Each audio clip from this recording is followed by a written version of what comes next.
Okay, so the second of the queries. We are rolling, Tobin. You're not on YouTube. Okay, right.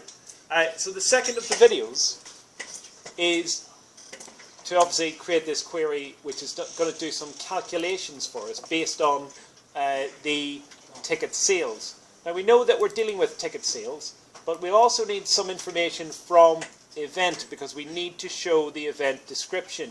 So we're going to put event in, and there should only be 2 tables in the query. You don't add the third one because there's nothing in this query that's anything to do with customers, and therefore we don't need to include the customers table. So you only include the tables that you're asked to do. You only include the fields that you're asked to work with. So what fields are we concerned with here? Well, it says it must show the event description, so I'll double click on that. And now the other fields that are in here that are of interest to us are the seat type, because we know that we want to filter this to make sure that it's only the table seats that show up. And the other things that we're concerned about here are the number of tickets and the event ticket price. So if I look at the event ticket price, to do that, if I run this for the moment, this is what I see. It just tells me, what, it's just filtered by table. But now the thing is, it's maybe a bad example because there isn't lots of things to add up.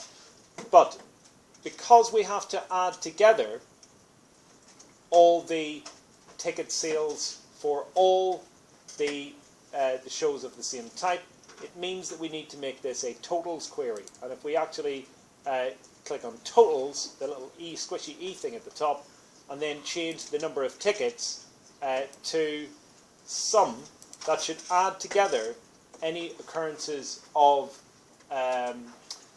ticket sales for any particular show. Now, and then the calculated field that I've got in here is literally just these 2 fields now added together. Or sorry, not added together, sorry, multiplied together. And whenever you're referring to a field inside a calculation, you always need to make sure that you put square brackets around it. So if we go square brackets, num tickets, making sure that we spell it exactly the same way as we did when we named the field, square bracket to close, times square bracket, event ticket, price, and close the square bracket. And what we should find is if we run this, that you can see very clearly that what it's done is it's taken the 2 and the £10 that are there, multiplied the 2 together to give a total of £20. Now, if you want to, and it's a good idea to get some extra credit, because there's in the mark scheme it says about making the data readable, making the data presentable. What thing could we do with this EXPOR1 to make it more readable? We could actually rename it. So if we go back to design view, we change the text that says EXPOR1 to something meaningful, okay?